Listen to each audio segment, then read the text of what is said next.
दोस्तों ये सब परदेसी अपने बेगमात को फ़ोन करके आई लव यू बोलने वाले हैं। तो बेगमात के दिलचस्प जवाबात सुनने के लिए वीडियो देखें और पसंद आए तो लाइक और शेयर ज़रूर कीजिए। वालेकुम अस्सलाम, आई लव यू।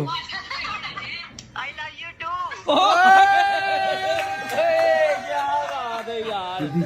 सलाम अलैकुम जी।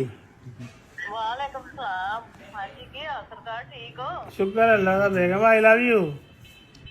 I love you too. क्या बात है यार, क्या बात है ना। आई लव यू। अच्छा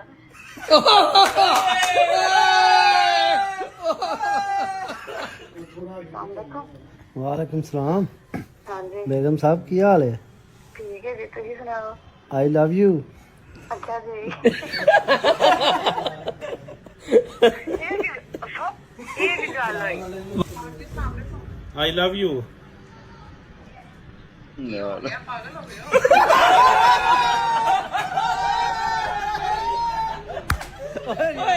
मजेदार बने।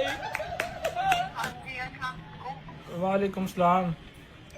खैर क्या है? हाँ जी, आई लव यू। चलो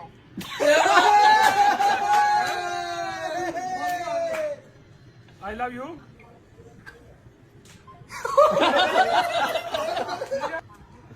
मैं आई लव यू।